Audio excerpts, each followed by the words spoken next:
बच्चों चैप्टर का नाम है thermodynamics and thermochemistry. Chapter is thermodynamics and thermochemistry. ठीक है, पहला पॉइंट बेटा, ये वो चैप्टर है जिसमें आपको थर्म यानी हीट चेंजेस पढ़ने हैं। काहे में? इन एनी फिजिकल और केमिकल प्रोसेस, कोई भी फिजिकल प्रोसेस हो या कोई केमिकल प्रोसेस हो, फिजिकल और केमिकल प्रोसेस में जो हीट चेंजेस होते हैं ना, वो हमें पढ़ना। फिजिकल समझ रहे हैं, सॉलिड से गैस, सॉलिड से लिक्विड, फिजिकल स्टेट खाली चेंज। और केमिकल प्रोसेस मतलब दो चीज रिएक्ट करके तीसरा कोई प्रोडक्ट बन रहा है, वो केमिकल प्रोसेस हो गया। तो चाहे फिजिकल हो चाहे केमिकल प्रोसेस हो, उसमें हमें हीट चेंजेस को स्टडी करना। ठीक है, लिख लो पहला point, branch of chemistry dealing with heat changes, branch of chemistry dealing with heat changes in physical or chemical process. Branch of chemistry dealing with heat changes in physical or chemical process. ठीक है, heat changes को हमें पढ़ना। इस chapter में आपको क्या ध्यान रखना है बेटा? फर्स्ट थिंग कि हीट चेंजेस जो हैं they are, it is a macroscopic property. Macroscopic property कहने का मतलब होता है इट डिपेंड्स और it is applicable only on bulk. जब लाखों करोड़ों मॉलिक्यूल होंगे तभी आप कोई रिजल्ट निकालेंगे, ये नहीं कि दो मॉलिक्यूल की स्टडी पे निकाल लिया। That is it is applicable on bulk. Second thing, independent of time, heat changes का टाइम फैक्टर से कोई लेना देना नहीं है। Time factor is missing. तो अब आपको यहाँ पे ये भी सोचना है कि ये रिएक्शन जल्दी हो रही है या देर में हो रही है, बिकॉज उसके लिए एक अलग ब्रांच है। उस ब्रांच का नाम है केमिकल काइनेटिक्स, यानी स्पीड पढ़ने की ब्रांच अलग है। कौन सी जल्दी रिएक्शन है, कौन सी देर में है, वो फैक्टर यहाँ है। यहाँ सिर्फ इससे मतलब है रिएक्शन चलेगी या नहीं चलेगी, और अगर चलेगी तो कैसे चलेगी। दो पॉइंट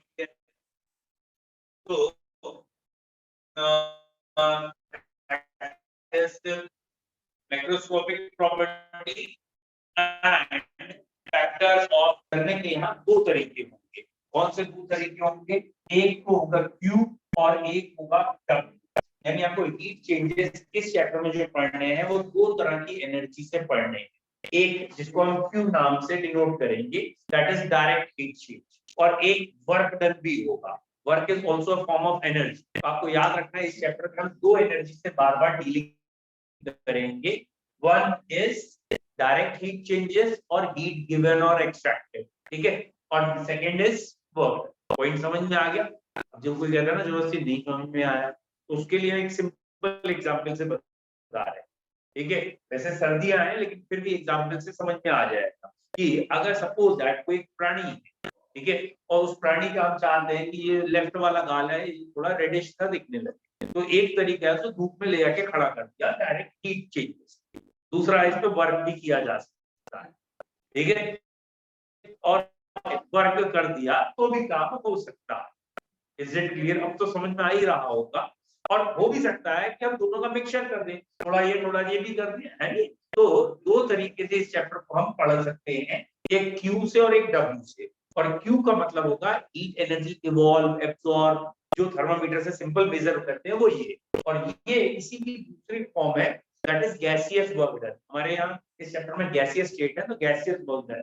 बोलो तीनों वर्ड क्लियर हैं? तो आपने लिख लिया होगा कि heat changes is a macroscopic property। चाहे एक ही सेंटेंस में चाहे अलग अलग, heat changes are macroscopic property, therefore it should be applied in bulk, it should be applied on bulk of matter। जब भी बल्क होगा तभी अप्लाई करेंगे, अदरवाइज नहीं करेंगे। heat changes is a macroscopic property, therefore it should be applied on bulk। मतलब पूरी thermodynamics bulk पे ही लगानी है।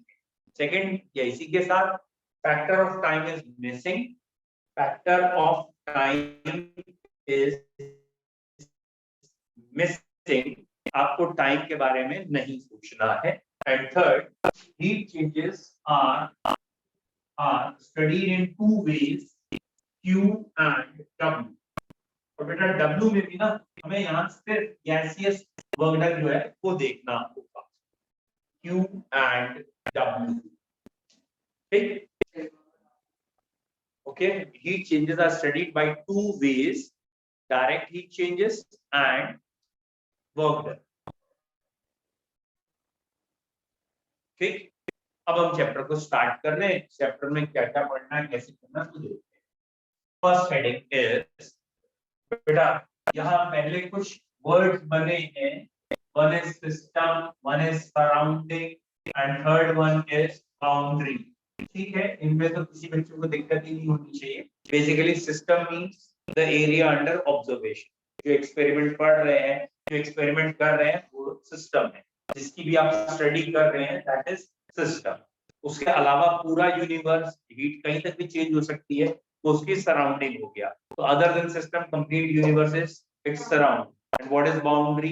It is a limiting line which distinguish और differentiate between system and surrounding. System और सराउंडिंग को अलग अलग करने वाली चीज जो है वो बाउंड्री। पूरा क्लियर है? जैसे बाउंड्री में बेसिकली तीन वर्ड्स आते हैं। बाउंड्री हो सकता है बेटा एडियाबेटिक हो, यही वाला वर्ड इंपॉर्टेंट है, या डायाथर्मिक हो। एक बाउंड्री ये है एडियाबेटिक और दूसरी डायाथर्मिक। नाम से अंतर क्लियर है? What is adiabatic? एडियाबेटिक ये वर्ड बहुत बारी आएगा, इसलिए यहीं से स्टार्ट करते हैं हम। एडियाबेटिक का मतलब होता है इंसुलेटिंग, वो बाउंड्री जिसमें ना तो हीट अंदर आए और ना ही हीट बाहर आए, दैट इज इंसुलेशन। जहां होगा that boundary is known as adiabatic. तो ये इंसुलेटिंग बाउंड्री होगी, यानी हीट चेंजेस जीरो होगा, अंदर बाहर हीट चेंज नहीं होगा। डायाथर्मिक ऑब्वियसली ये वाली बाउंड्री आपकी कैसी हो गई? कंडक्टिंग बाउंड्री हो जाए, जहां हीट चेंजेस हो सकते हो। एक और टाइप है, सिंपल है, बाउंड्री में भी फिक्स्ड और फ्लेक्सिबल। ठीक है, नाम से ही क्लियर है। अगर आपको दिख रहा है कि बाउंड्री क्लोज है एकदम, दैट इज फिक्स्ड, और अगर आपको मालूम है कि हाँ क्लोज होने के बाद भी पिस्टन लगा है, पिस्टन मूव कर सकता है, तो फ्लेक्सिबल हो गई। तो क्लोज तो ये भी है, बट ये फ्लेक्सिबल है ड्यू टू पिस्टन, और ये क्लोज है लेकिन फिक्स्ड है। बाउंड्री में भी रियल और इमेजिनरी, नाम से ही क्लियर है। What is real boundary? साफ दिख रही है वो बाउंड्री है, और बाउंड्री हमें इमेजिन करनी पड़ रही है। इमेजिनरी दैट मीन अगर चाय रखी है, कप में रखी है, तो ये जो कप है इसकी तीन बाउंड्रीज तो दिख रही है, लेकिन ऊपर वाले एक बाउंड्री तो कोई दिख ही नहीं रही। तो वहां हमें इमेजिन करना पड़ेगा भाई यहाँ तक टी आया है या यहाँ तक मैटर है, तो इसके बाद यही लिमिटिंग लाइन हो गई, यहीं से ये सिस्टम है ऊपर में, that is a imaginary boundary. तो वो इमेजिनरी है, इसका कोई जरूरत नहीं है, इसकी कोई जरूरत नहीं है, इसमें इस वर्ड की जरूरत है। चलो पहले तीनों वर्ड तो क्लियर है, ठीक है, जल्दी से लिख लीजिए सिस्टम। एक एक वर्ड लिखिएगा। पहले आप लिखेंगे खाली system, area under observation. System क्या है? Area under observation. भैया जो भी आप पढ़ रहे हो, जिसे ऑब्जर्व कर रहे हो, वो सिस्टम है। जैसे यहाँ चाय का कप था, ये हमारा सिस्टम हुआ, और हम ये पढ़ रहे हैं कि कितनी देर में ठंडी होगी। ठीक है, मिल्क ऐड करने के बाद जल्दी ठंडी होगी या पहले ठंडी हो जाएगी। ठीक है, मतलब 2 कप चाय मंगा के रखी लोगों ने। ठीक है, समझ में आ रहा है? 2 कप चाय रखी हुई है, 2 दोस्त है, एक कह रहा है यार तीसरा भी आ जाए तब पिए। ठीक, पहले वाले ने क्या किया, उसमें मिल्क डाल दिया, ब्लैक टी थी, मिल्क डाल दिया। दूसरे वाले ने कहा नहीं वो आएगा तभी मिल्क डालेंगे। ठीक है, अब तीसरा आ गया। जब तीसरा आया तो कौन सी चाय ज्यादा ठंडी होगी उस समय? जिसने मिल्क डाल लिया वो वाली चाय ज्यादा ठंडी हो चुकी होगी 5 मिनट में, या वो जो अब मिल्क डालेगा, यानी अभी तक मिल्क नहीं डाला। ठीक है, तो ये अब धीरे धीरे आपको इस चैप्टर में थोड़ा बहुत आएगा, जैसे फिजिक्स का है ये, that is Stephen law of cooling होता है। तो वो आप फिजिक्स में पढ़ोगे कि वो चाय जो अभी भी काली है, मतलब जिसमें अभी मिल्क नहीं डाला है, वो ठंडी हो चुकी है ज्यादा with respect to that tea जिसमें मिल्क डाल दी। तो आप धीरे धीरे आप पढ़ेंगे ऐसा क्यों होता है। तो स्टीफन लॉ ऑफ कूलिंग में है कि जो चीज जैसे ब्लैक बॉडी है रेडिएट कर रही है, तो वो और इंटेंसिटी से रेडिएट करेगी। जबकि वो जो दूसरी बॉडी है वो व्हाइटिश हो गया, उसका कलर चेंज हो गया। तो उसमें इनिशियल तो आया होगा एकदम से टेम्परेचर डाउन, बट उसके बाद हीट लूजिंग उसकी क्या हो जाएगी, कम हो जाएगी, और ये लगातार उसी स्पीड से हीट लूज करते रहेगा, इसलिए ये ज्यादा जल्दी ठंडी होगा। वो और सिस्टम सराउंडिंग बाउंड्री वर्ड तो समझ में आ गया ना। चलो जल्दी लिखो सराउंडिंग। सराउंडिंग क्या है? Other than system whole universe is its surrounding. System के अलावा बाकी सारा यूनिवर्स इसकी सराउंडिंग है। Other than system whole universe is its surrounding. System को छोड़ के बाकी सारी चीज सराउंडिंग है। Boundary, boundary, a line which distinguish or differentiates, boundary, a line which distinguish or differentiate between system and surrounding. System और surrounding को distinguish करने वाली जो line है वो boundary है। A line which distinguish or separates, differentiates between system and surrounding. It may be adiabatic.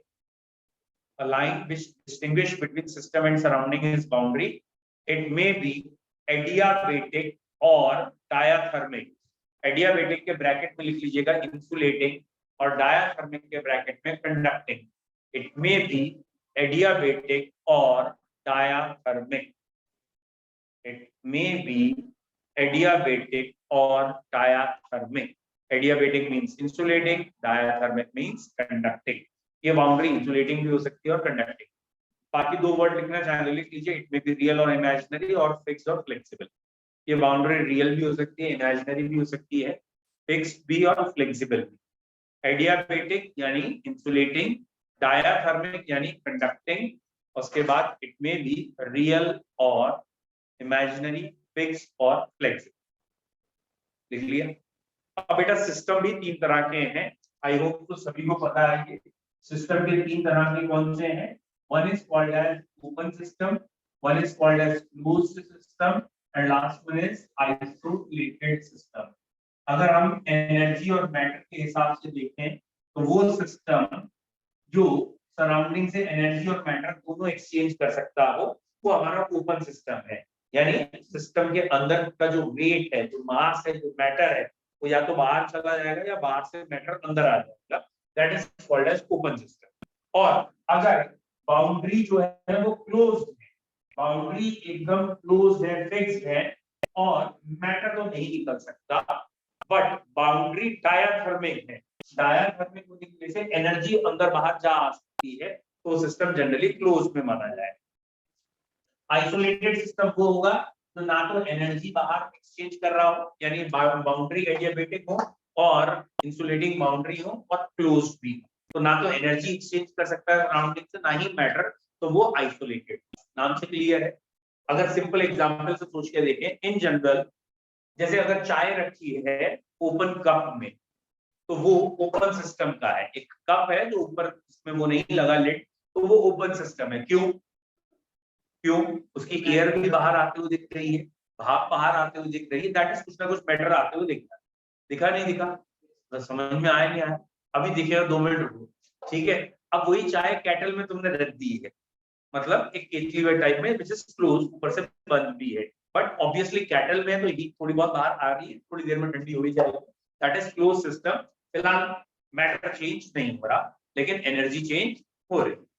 And वही चाय अगर हमने थर्मस फ्लास्क में रख दी है, थर्मस फ्लास्क लिया है, अगर एक हाईली इंसुलेटेड थर्मस फ्लास्क में लिखा है तो मान लिया जाता है इट इज आइसोलेटेड सिस्टम, मान लिया जाता है it is not perfectly isolated. कोई भी थर्मस फ्लास्क आज तक ऐसा नहीं बना जो परफेक्टली आइसोलेटेड। क्यों? अगर ऐसा होता तो दादा या दादा का दादा कभी चाय बना के गया होता और पोते का पोता पीता, बोले आज हमको चाय पिलाएंगे जो दादा का दादा बना के गया था, है नहीं? ये 150 साल पुरानी चाय पीजिए, और वो जब बॉटल ओपन की जाती तो उसमें वैसे ही हीट होती जिस टेम्परेचर में वो रखी गई। तुम दादा पोते को छोड़ दो, 3 दिन रख के देख लो, किसी भी थर्मस फ्लास्क में चाय ठंडी दिखी। 3 दिन भी ज्यादा हो गया, शायद 3-4 घंटे में भी खत्म हो जाए। दैट मीन्स वहां हीट लॉस हो रहा है बट स्लो हो रहा है, इसलिए प्रैक्टिकली 100% आइसोलेटेड सिस्टम पॉसिबल नहीं है। Clear? Open close isolated clear है। और सिंपल बातें देखो, कितनी लाइफ की चीजें यहाँ से समझ में आएंगी अभी आपको थोड़ी देर। अब एक चाय है जो काय में रखी है, कप में रखी है, प्रैक्टिकली सोच के देखना, बात अलग सी है लेकिन सोच के देखना। चाय इमेजिन कर ली, काय में रखी है, कप में, कप दिख रहा है, मतलब इमेजिन हो रहा है, चाय है उसमें इमेजिन हो रही है। ओए पीछे वाला दो यहाँ पे, ठीक है, यहाँ चाय इंपॉर्टेंट मैटर आ रहा है, तुम समझना चाहते हो, ठीक है। अब ये चाय काय में है, कप में, डन। अब इसमें मक्खी गिर गई, मक्खी गिर गई, ठीक है, कहावत सुनी। कुछ लोग क्या करते हैं, मक्खी निकाली,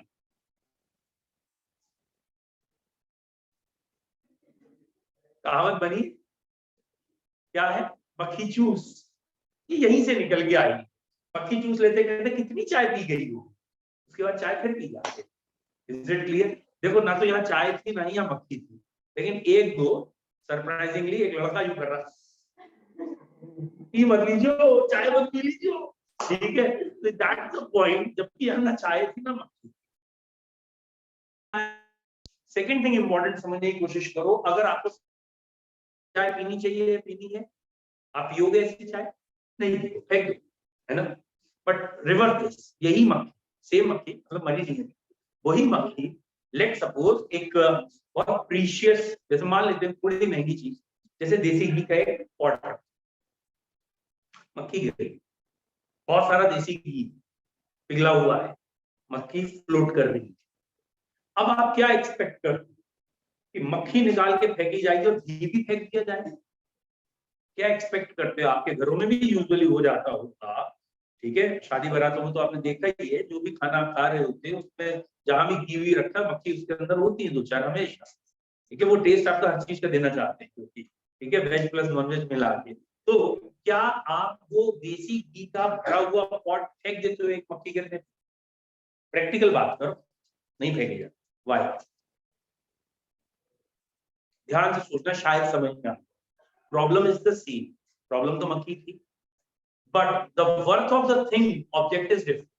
चाहे सस्ती है, 1 रुपए 2 रुपए की है, सस्ती हो, राइट है, दूसरी ले लो। घी मालूम है ऊपर से घी 1000 रुपए का हो सकता है, और 1000 रुपए का हो सकता है, जी नहीं फेंकेंगे, प्रॉब्लम वही है, लेकिन चाय साथ में बलिदान हो गई, लेकिन देसी घी बलिदान नहीं हुआ। दैट मीन्स अगर आप वेटेज वाले हो, अगर आपकी अपनी वर्थ है, तो वही प्रॉब्लम जो दूसरों को उड़ा ले जाएगी, दूसरे भी उसकी वजह से फायर्ड आउट हो जाएंगे, आपकी फायरिंग नहीं होगी। क्यों? आपकी अपनी वर्थ है। देसी घी नहीं फिकता, लेकिन चाय फिक जाती है सस्ती होने की वजह से। प्रैक्टिकल बात है, आप सोच के देखना, कभी सुना ही होगा एक सबसे सिंपल एग्जांपल, रोड अगर कोई क्रॉस कर रहा हो या कोई रोड पे जा रहा हो, इवन साइकिल वाला, कार, बाइक, और आगे बहुत सारी बकरियां, देखा कभी? बकरी भेड़ आ जाए, साइकिल वाला भी ना टिर टिर हट हट हट चिल्लाने लगता है, हट हट शोर मचा रहा होता है, बाइक वाले, कार वाले पो पो, और मतलब अनसन जो भी उनके मन में शुद्ध विचार आ रहे होते वो दे रहे होते उस समय, है नहीं? बट प्रैक्टिकली इमेजिन करो, अगर वहीं एक पागल हाथी या सांड निकल रहा हो, और वही साइकिल और कार वाला, समझ में आया? किनारे रुकेगी। एंड प्रैक्टिकली सोच के देखो, अगर वहां से शेर आ रहा हो, शेर रोड की तरफ जा रहा हो, बेटा आई गारंटीड यू, कितने अच्छा कार का ड्राइवर हो, कितने अच्छी साइकिल वाला हो, कितना वो हो, चुपचाप पहले किनारे खड़े हो जाएंगे, हॉर्न बजाना दूर, आपस में बात नहीं करेंगे, एक दूसरे को ऐसे बताइए,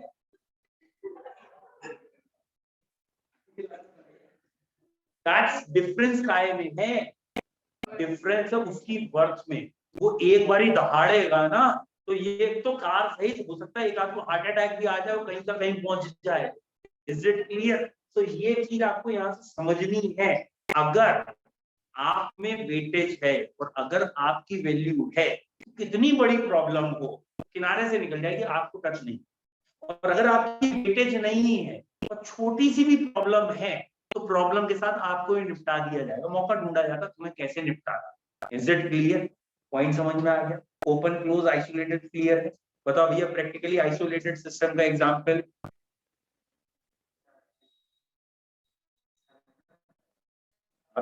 अभी तो कहा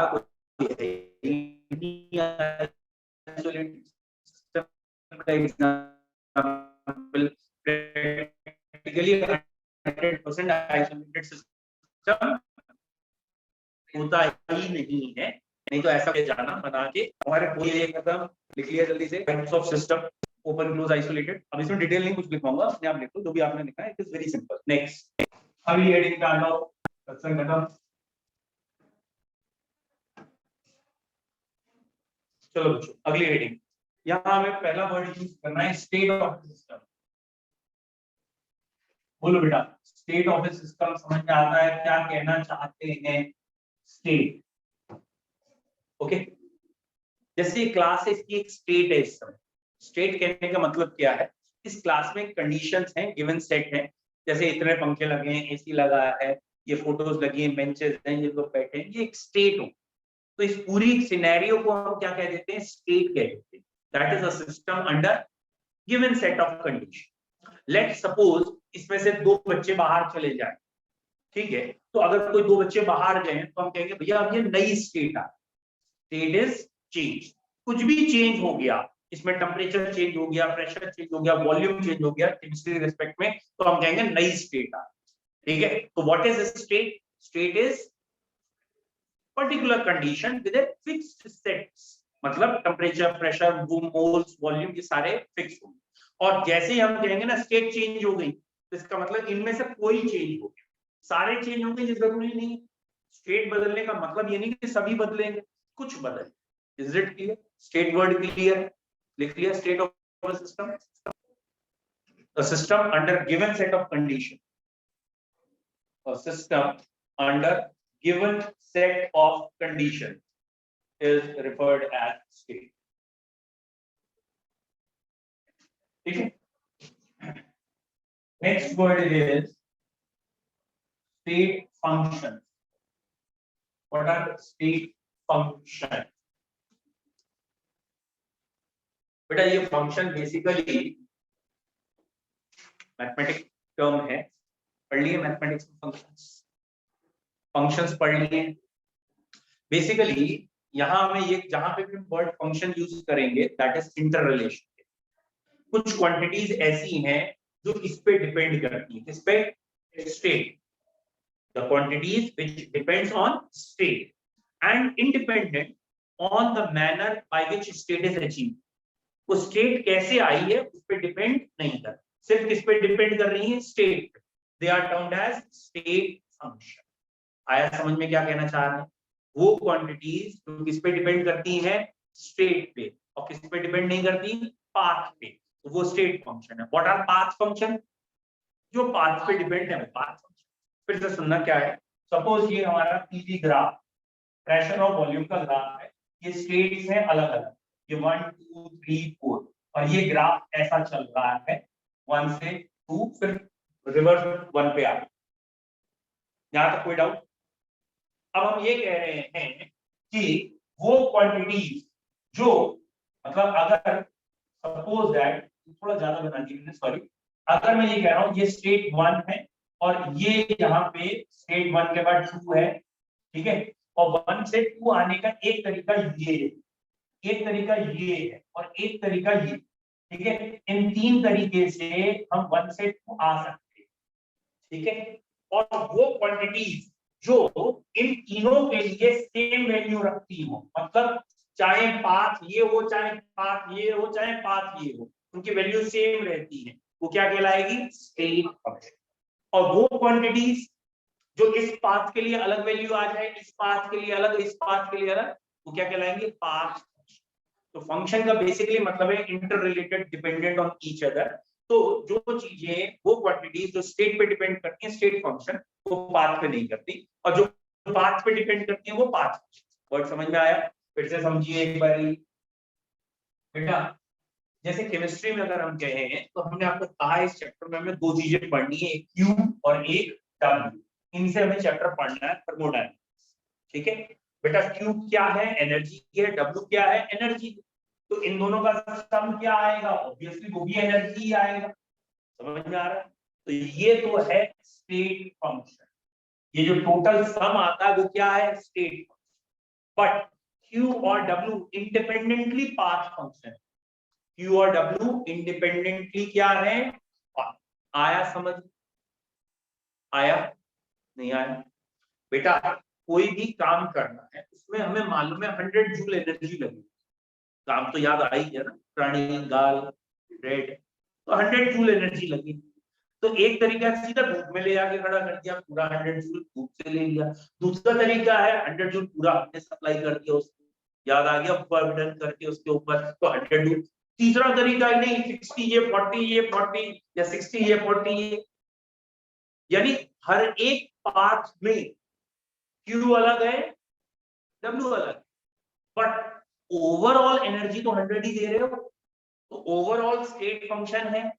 लेकिन हर पाथ के लिए क्यू और डब्ल्यू, लेकिन क्यू और डब्ल्यू का सम तो टोटल एनर्जी आ गई, टोटल एनर्जी उस काम के लिए उतनी ही देनी है, तो वो काम होना चाहिए बस, तो वो टोटल एनर्जी क्या हो गई, स्टेट फंक्शन। लेकिन ये एनर्जी के दो तरीके हैं, तो किसी पाथ में ये वाली वैल्यू ज्यादा होगी, ये कम, इसमें ये ज्यादा ये कम, तो ये दोनों इंडिविजुअल क्या है, पाथ फंक्शन, और दोनों का सम क्या है, समझ में आया? जैसे तुम 11th स्टैंडर्ड में हो, तुम्हें 12th स्टैंडर्ड में आना, 11th से 12th में आना, ये एक स्टेट फंक्शन है, स्टेट चेंज। पाथ कई हो सकते हैं, है ना, बहुत सारे पाथ। एक पाथ है पढ़ के मेहनत करके एग्जाम लिख के एग्जाम राइट अप करके फिर पास हो जाओ। दूसरा तरीका तुम अपने स्कूल के टीचर का ही अपहरण कर लो, ठीक है, वो उसी को किडनैप कर लो, बोले देख पास तो हमें होना ही होता है। तीसरा तरीका आपने ब्राइब दे दी, कोई रिश्वत दे आए, आखिरी मोमेंट पे ट्यूशन लगा ली उससे, और व्हाटएवर, एक तरीका वो भी हो जाए। और भी कई सारे तरीके होंगे तुम्हारे खुराफाती दिमाग में, ठीक है। तो हर एक पाथ का एनर्जी और वर्क क्या है, अलग, बट रिजल्टेंट वही होना है कि अगर आप पहुंच गए तो पहुंच ही गए, कुछ हो उसी स्टेट में रह जाएंगे, ठीक है। तो हम कहेंगे स्टेट इज नॉट चेंज, वहां हम कहेंगे स्टेट चेंज नहीं, और जहां चेंज हो जाएगी नई स्टेट आ जाएगी। समझ में आ रहा है? State function path function clear, heading को स्टेट फंक्शन, those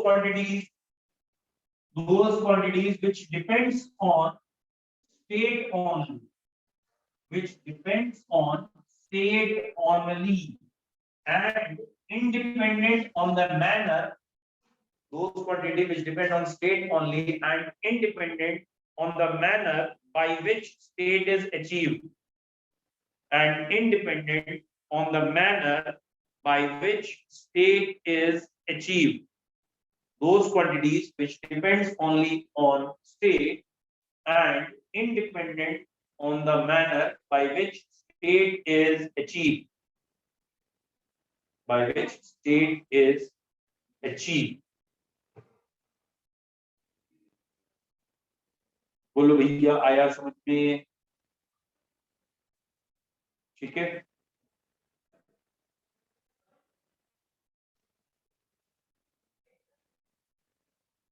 लिख लीजिए इसके एग्जाम्पल। डेल्टा एच, ये भी आगे पढ़ाऊंगा। डेल्टा एच की फुल फॉर्म होता है change in enthalpy.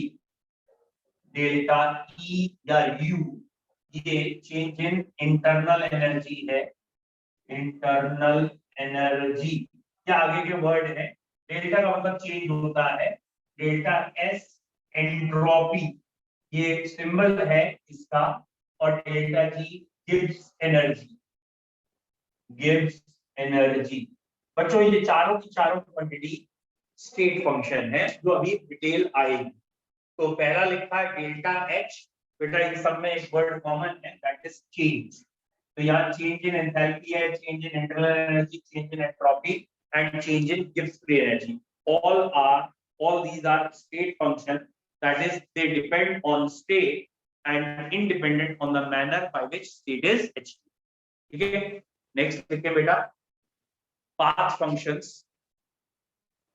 path function, they depend on path, they depend on path, ये बेटा path पे डिपेंड करेंगे, they depend on path। फिर डायरेक्ट के लिखे Q and W, यानी heat changes and work done are path function, और ये इंडिपेंडेंट जब है तब Q and W are path functions, यानी अलग अलग पाथ के लिए Q और W अलग अलग हो सकते हैं या होते हैं। तो Q and W are path function, लेकिन बेटा Q और W का सम जो है ना, या डिफरेंस जो है, वही डेल्टा H होता है, Q और W का सम वो एक स्टेट फंक्शन। बोलो यहाँ तक क्लियर है?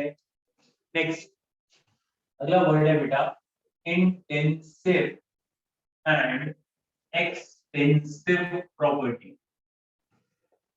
इंटेंसिव एंड एक्सटेंसिव प्रॉपर्टीज, बोलो क्लियर हुआ क्या वर्ड है?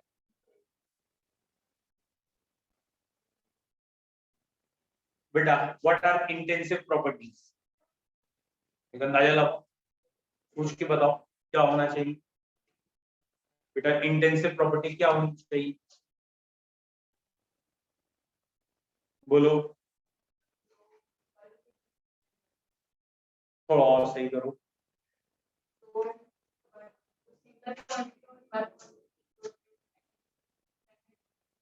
चलिए देखिए बेटा, इंटेंसिव नाम से थोड़ा बहुत लग रहा है ना, इंटरनल टाइप की वर्ड्स आ रहा है फीलिंग।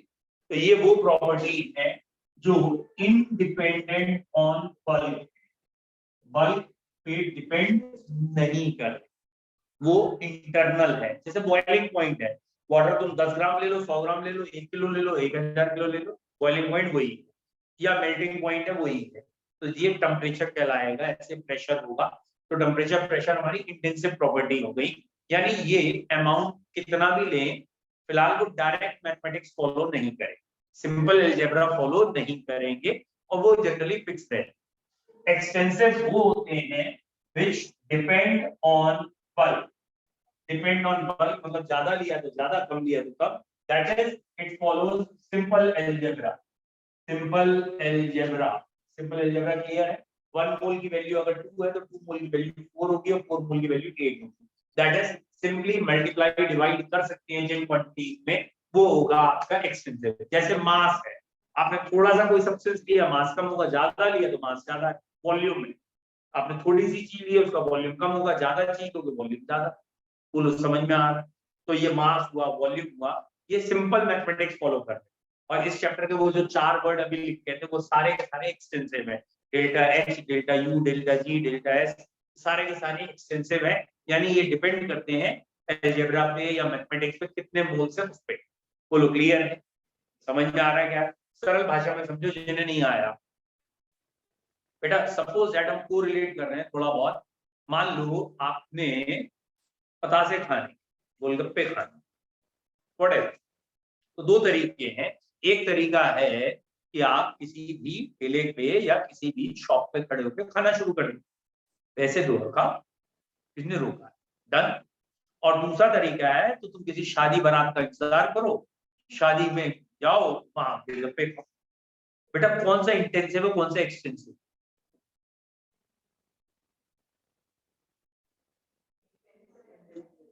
बेसिकली हम यहाँ पैसों से रिलेट कर, ठीक है? एक वो है जो इंडिपेंडेंट ऑफ मनी आ रहा है, तुम कितना खा लो, पैसों की चिंता ना।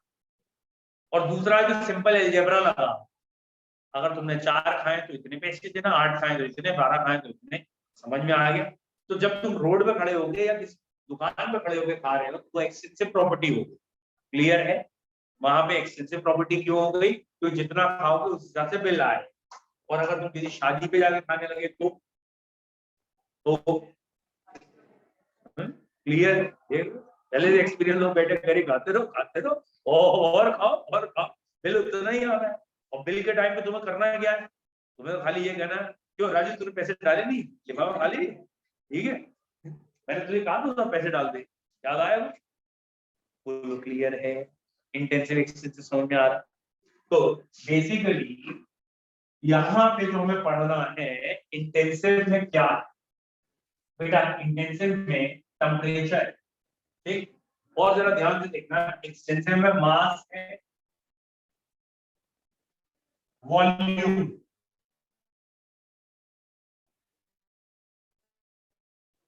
बताओ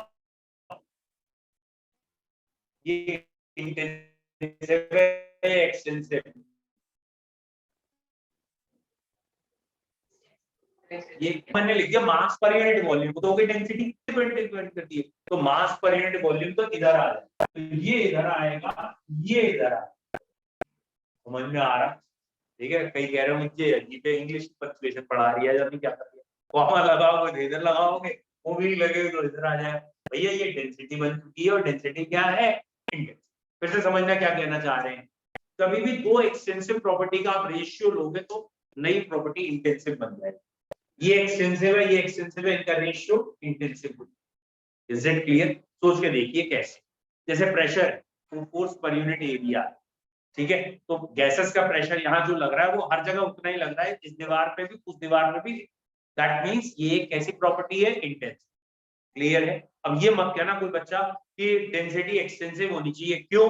बोले अगर हम और ज्यादा मास ऐड कर दे तो डेंसिटी बढ़ जाएगी। तो बेटा जब तुम और मास ऐड कर दोगे तो नया सिस्टम बन जाएगा। ये बात तो हो रही है उसी सिस्टम की, प्रॉपर्टी हर जगह एक जैसी रहेगी। यानी इस समय इस कमरे में जितनी भी गैसेस हैं, आप किसी भी एरिया को टच कर लो उसका प्रेशर सेम आए। Is it clear? तुम और गैसेस भेज दो या निकाल दो तो नया सिस्टम हो गया ना। बोलो यहां तक समझ में आया? तो दो एक्सटेंसिव प्रॉपर्टी का रेशियो क्या आएगा, इंडेक्स। यहाँ पे रिफ्रैक्टिव इंडेक्स आ सकता है, प्रेशर आ सकता है, बॉइलिंग मेल्टिंग पॉइंट टेम्परेचर में हो गए, ये आ सकते हैं। Delta H, delta U, delta S, delta G, ये सब एक्सटेंसिव है। बट ये अभी आगे पढ़ेंगे, इसके ऊपर जब नॉट लगा दिया जाता है तो ये इंटेंसिव बन जाता है। एक्चुअली ये ऊपर जो नॉट लगा है इसका मतलब होता है पर मोल, मतलब ये स्टैंडर्ड एंथैल्पी कहलाती है पर मोल, यानी 1 मोल की। अच्छा, मोल भी क्या है, एक्सटेंसिव है। मोल्स एक्सटेंसिव है, मालूम है ना भैया। थोड़ा अमाउंट लोगे मोल्स कम आएंगे, ज्यादा अमाउंट लोगे मोल्स ज्यादा आएंगे। तो मोल्स एक्सटेंसिव है और ये भी एक्सटेंसिव है, तो दो एक्सटेंसिव का रेशियो क्या बन जाएगा, यहाँ पर मोल है इस।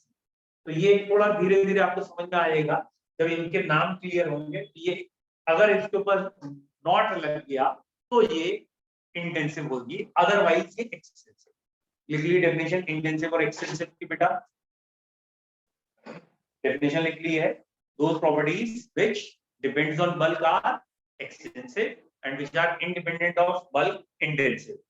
ठीक है, extensive properties follow simple algebra, मतलब डबल करने में डबल, हाफ करने में half, and the ratio of two extensive properties gives intensive property. अगर कभी दो एक्सटेंसिव प्रॉपर्टी का रेशियो होगा तो इंटेंसिव बने। ठीक है, चलिए आज इतना। Thank you sir. जो